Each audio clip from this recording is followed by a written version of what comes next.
History is full of epic battles and famous empires. But what about the eras we rarely hear about? Hidden in the shadows are stories, inventions, and events that changed the world, yet remain underrated. Let's uncover these hidden gems of history. History is a vast, sprawling tapestry. We often find ourselves drawn to the brightest, most familiar threads. We trace the stories of mighty Rome, with its legions and its emperors. We marvel at the artistic genius of the Italian Renaissance, a rebirth of culture and creativity. These are magnificent stories, full of drama and grand achievements that have rightly captured our imagination for centuries. But in focusing only on these well-trodden paths, we risk missing entire worlds. There are other chapters, equally vibrant and just as important, that lie quietly in the shadows of our collective memory. These are the hidden gems, the underrated eras that shaped our world in ways we are only just beginning to fully appreciate. One such forgotten chapter is the Islamic Golden Age. Imagine a time when cities were beacons of light, attracting scholars and thinkers from all corners of the known world. This was an era not of darkness, but of dazzling intellectual curiosity. It was a time when science, medicine, philosophy, and art flourished in a way that was unparalleled. While much of Europe was navigating the complexities of the early Middle Ages, a vibrant civilization was rising, hungry for knowledge. This wasn't just a brief flicker of brilliance, it was a sustained period of discovery that lasted for hundreds of years, building upon the wisdom of the past to forge a new future for humanity. This vibrant period began around the 8th century and continued its brilliant course until the 13th century, with some historians extending its influence even further. Its heartland was vast, stretching from the Iberian Peninsula in modern-day Spain and Portugal across North Africa and deep into the Middle East, with its intellectual epicenter in the magnificent city of Baghdad. This was the capital of the Abbasid Caliphate, a city designed to be the very center of the world. It was a melting pot of cultures, religions, and languages, where ideas were the most valuable currency and collaboration was the key to unlocking the universe's secrets. Why do we call it a golden age? It was because this society placed an immense value on knowledge. Leaders and common people alike believed that seeking knowledge was a sacred duty. They actively sought out ancient texts from Greece, Persia, India, and China. They didn't just hoard these texts, they translated them, studied them, debated them, and then built upon them with their own remarkable insights. This created a dynamic intellectual environment where discovery was not just possible, but inevitable. It was this profound respect for learning that fueled centuries of incredible progress and left an indelible mark on the world. At the very heart of this intellectual explosion was a legendary institution in Baghdad, the Bayt al-Hikmah, or the House of Wisdom. This was more than just a library. It was a pioneering academy, a translation center, and a research institute all rolled into one. Scholars from diverse backgrounds, Muslims, Christians, and Jews, worked side by side, united by a common goal to gather all the world's knowledge and make it accessible.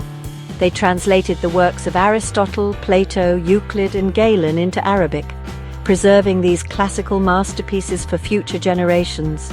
This act of preservation alone was a monumental gift to humanity. The atmosphere within the House of Wisdom must have been electric. Imagine hallways filled with the greatest minds of the age, debating complex philosophical ideas or puzzling over intricate mathematical problems. They were driven by a powerful curiosity to understand everything, from the movement of the stars in the heavens to the workings of the human body. This institution was a government-sponsored project, showing a level of state support for science and learning that was truly ahead of its time. The caliphs who funded it understood that knowledge was power, and their investment paid off in a cascade of discoveries that would ripple across the globe. The work done here was not merely about copying old texts. The scholars of the Islamic Golden Age were critical thinkers. They questioned, corrected, and expanded upon the ancient knowledge they inherited. When they translated Greek medical texts, they also added their own clinical observations. When they studied Indian mathematics, they developed new systems and applications. This process of critical engagement turned Baghdad into a crucible of innovation, where old ideas were reforged and new ones were born.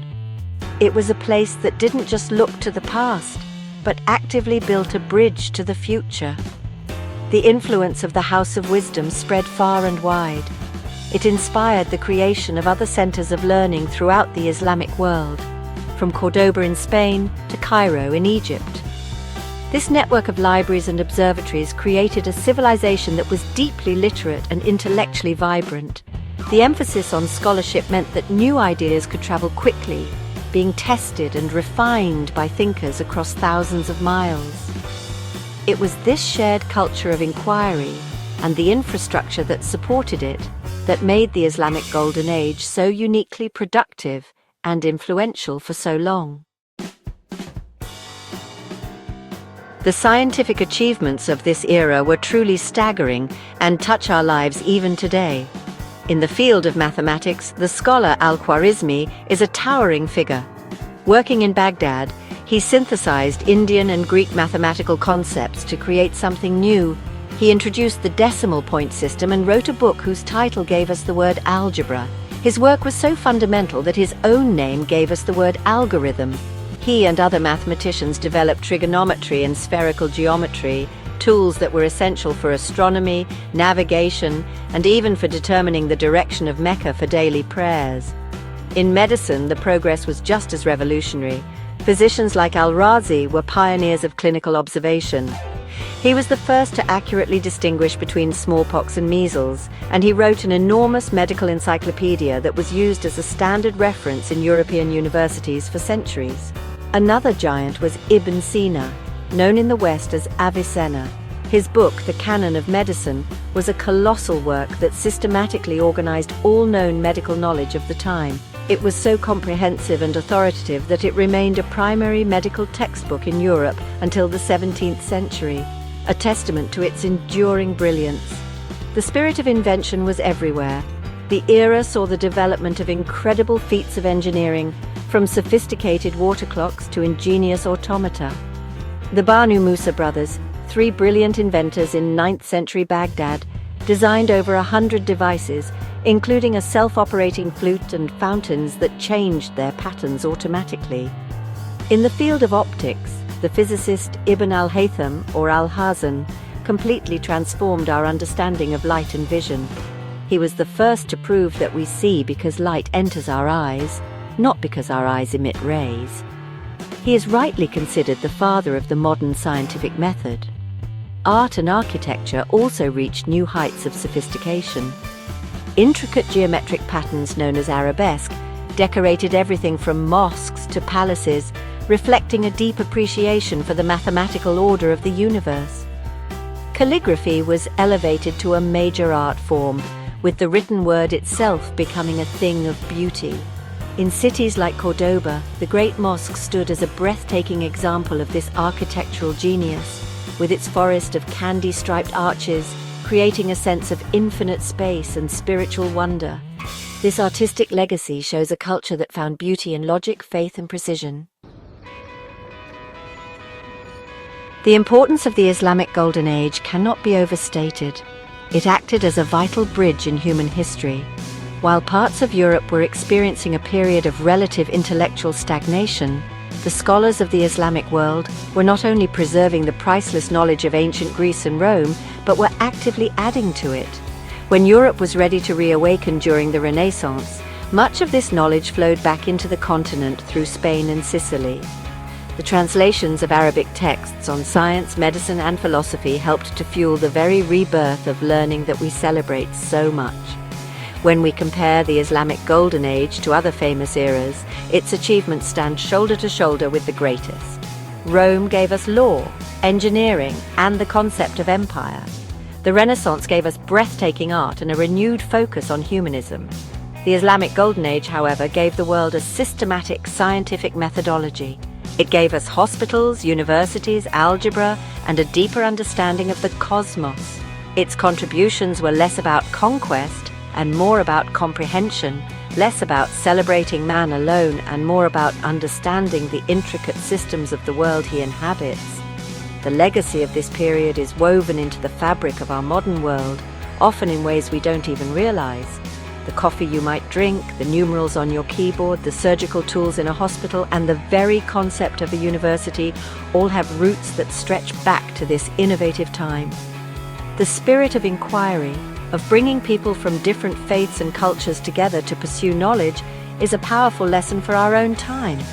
The Golden Age was a testament to what a civilization can achieve when it is open, curious, and confident in its pursuit of truth.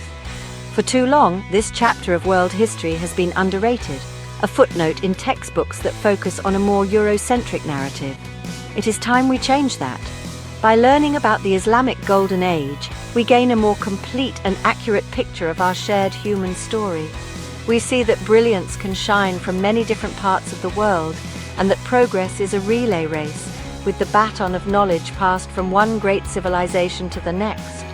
We owe it to ourselves, and to the brilliant minds of that era, to rediscover this golden light and appreciate its enduring glow.